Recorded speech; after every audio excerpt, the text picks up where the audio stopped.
Spider-Man, released in 2002, is a movie that contains this moment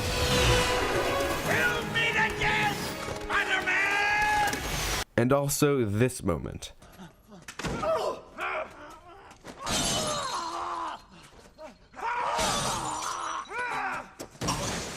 This moment. How did you say that happened? Bike messenger. Knock me down.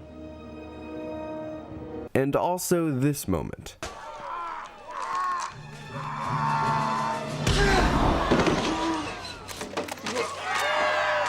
Let's talk about that. I kid you not. This grass spider hunts.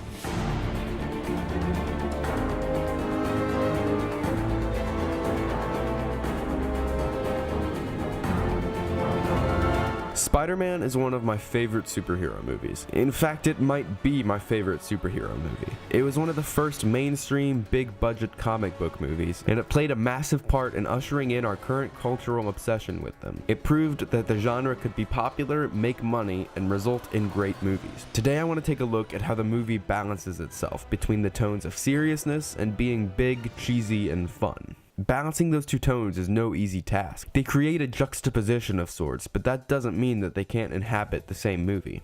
One way they pull this off is by putting character first. Everything in the movie is rooted in character. Every moment, look, or piece of dialogue is something that makes sense for the characters involved. Sure, sometimes the characters are a bit outlandish, but the movie stays true to them nonetheless. So we're just as invested in the characters in this moment. It's you who's out, Gobby.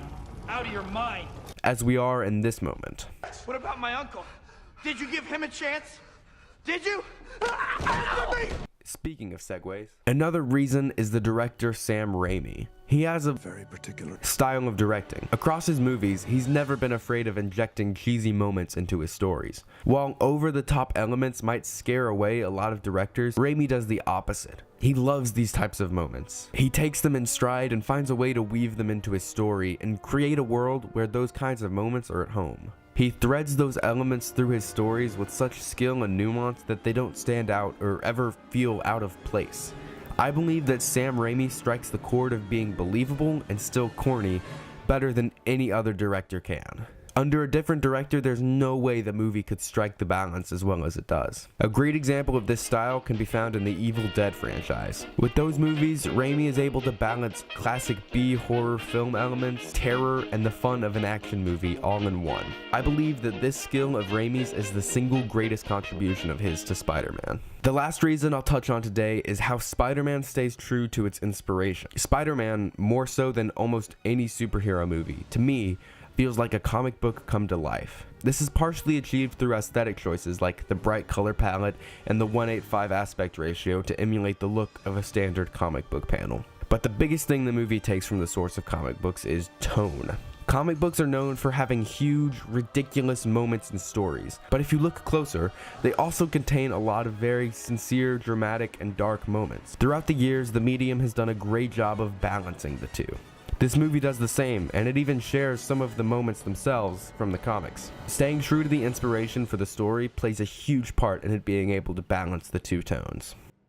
Watching Spider-Man is like watching a comic book on a screen. When superhero movies at the time were taking their stories in a dark direction, Spider-Man embraced its roots and maintained the crazier aspects of the Spider-Man mythos, while also presenting the audience with an emotional, thrilling story. It was made with a director that understands the juggling act of tone better than anyone. It gives us characters to connect with and to grow with through every tear, every punch, every laugh, and every ridiculous piece of dialogue.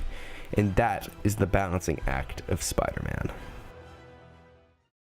How's it going? Thanks for watching the video. If you liked the video, hit the like button on the video, share it with a friend or family member that you think would like it too, and subscribe to see a video like it every Tuesday. Speaking of which, I think next Tuesday will be Spider-Man 2, because if you're doing the first one, I mean the second one's awesome as well. Also, Octavia Spencer is in this movie. I had no idea. Yeah.